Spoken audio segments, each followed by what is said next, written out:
हमें इंटरनेट पर जब भी कुछ सर्च करना होता है तो हम लोग गूगल सर्च इंजन का इस्तेमाल करते हैं। लेकिन गाइस, क्या आप लोगों को पता है कि इतने बड़े सर्च इंजन का नाम गलती से पड़ा था? मैं आपको बताता हूं। एक्चुअली गूगल के फाउंडर्स यानी कि संस्थापक इसका नाम GOOGOL यानी गूगोल रखना चाहते थे, लेकिन स्पेलिंग में कुछ ऐसी मिस्टेक हुई कि यह बन गया GOOGLE, जिसे हम आजकल गूगल के नाम से जानते हैं। कितनी अजीब बात है कि दुनिया की इतनी बड़ी कंपनी का नाम गलती से पड़ा था।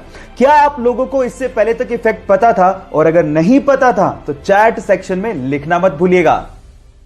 गाइस, क्या आप लोगों को पता है कि भारत देश के हर सिक्के के सन के नीचे एक ऐसा निशान बना होता है जिसे देख के आप अंदाजा लगा सकते हो कि सिक्का कहां पे ढाला गया है? जी हां गाइस, अगर डायमंड बना हो तो यह सिक्का मुंबई में ढाला गया है, अगर डॉट बना हो तो यह सिक्का नोएडा में ढाला गया है, अगर स्टार बना हो तो यह सिक्का हैदराबाद में ढाला गया है, और अगर कुछ भी नहीं बना हो तो यह सिक्का कोलकाता में ढाला गया है। क्या आपको इसके पहले तक इफेक्ट पता था? और नहीं पता था तो चैट सेक्शन में लिखना मत भूलिएगा। गाइस, आप लोगों ने किसी भी नदी के ऊपर से गुजरते ब्रिज को तो देखा होगा। वो ब्रिज इसलिए बनाए जाते हैं ताकि नदी के एक तरफ से दूसरी तरफ तक ट्रैफिक को ले जाया जा सके। लेकिन फ्रांस ने दुनिया का पहला ऐसा ब्रिज बना के तैयार किया है जहां से ट्रैफिक को नहीं बल्कि एक नहर को नदी के ऊपर से पास करवाया जाता है। कितना अमेजिंग लगता होगा ना कि नीचे से नदी बह रही है और ऊपर के पुल से कोई स्पीड बोट निकल रही है। आप लोगों को इस अमेजिंग पुल के बारे में सुन के कैसा लगा? चैट सेक्शन में लिखना मत भूलिएगा। आजकल के स्मार्टफोन में यूज होने वाले फिंगरप्रिंट सेंसर्स टेक्नोलॉजी वाइज इतने ज्यादा एडवांस होते हैं कि वो जिंदा आदमी और मरे हुए आदमी के फिंगरप्रिंट्स के बीच में डिफरेंस कर डालते हैं। मतलब ये हुआ कि मान लीजिए आपने किसी मरे हुए आदमी के फोन को उसी के फिंगरप्रिंट से खोलने की कोशिश करी तो फिंगरप्रिंट सेंसर उसे सेंस करके अनलॉक होने ही नहीं देगा। यह ऐसा इसलिए होता है क्योंकि मरने के बाद हमारे फिंगरप्रिंट सिकुड़ने लगते हैं, जिसे फिंगरप्रिंट सेंसर आइडेंटिफाई कर लेता है और फोन को कभी अनलॉक नहीं होने देता। इतनी एडवांस टेक्नोलॉजी आप लोग अभी यूज कर रहे हैं। क्या आपको इसके पहले तक ये बात पता थी? और नहीं पता थी तो चैट सेक्शन में लिखना मत भूलिएगा। रोल्स रॉयस दुनिया की सबसे महंगी कारों में शुमार है इसका नाम। लेकिन क्या आपको पता है कि रोल्स रॉयस की कारों के पहियों में लगा हुआ RR का लोगो पहिया घूमने के साथ कभी भी उल्टा नहीं होता, वो हमेशा सीधा ही रहता है। अगर आपने कभी गौर किया हो तो जितनी भी कार कंपनीज हैं वो अपने कार के पहियों के बीचों बीच कार का लोगो लगाती हैं, लेकिन जैसे ही पहिया घूमता है लोगो भी उल्टा हो जाता है।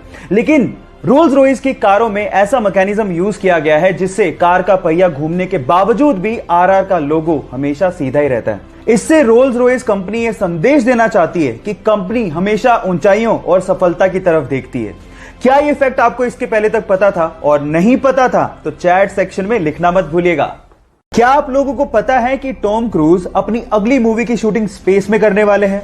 जी हां गाइस, आपने ठीक सुना, स्पेस में। और ये पहली ऐसी मूवी होगी जिसकी शूटिंग रियली स्पेस में की जाएगी। और इस काम में टॉम क्रूज की मदद एलॉन मस्क की कंपनी स्पेसएक्स और नासा भी कर रही है। होगा कुछ यूं कि स्पेसएक्स के रॉकेट से सबसे पहले लोगों को और सामान को इंटरनेशनल स्पेस स्टेशन में लेके जाया जाएगा और उसके बाद वहां पे शूटिंग की जाएगी। सो गाइस, तैयार हो जाइए, फर्स्ट एवर मूवी जिसकी शूटिंग स्पेस में होने वाली है। क्या आप लोग एक्साइटेड हैं? अगर हैं तो चैट सेक्शन में लिखना मत भूलिएगा।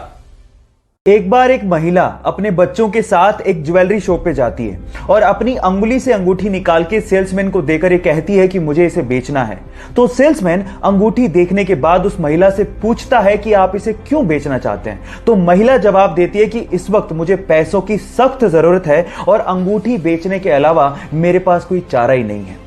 यह सुनकर सेल्समैन का दिल भर जाता है और उसके बाद जितने पैसों की जरूरत उस महिला को थी वो सेल्समैन उसे वो पैसे देता है, लेकिन आंखों से आंसू तब आ जाते हैं जब वो सेल्समैन उस रिंग को भी उस महिला को लौटा देता है। आप इस वीडियो में उस महिला के रिएक्शन उसके बाद देख सकते हैं। गाइस, इसे देख के लगता है कि इंसानियत आज भी जिंदा है। आपको ये इंसानियत का पैगाम कैसा लगा? लोगों के साथ शेयर जरूर करिएगा।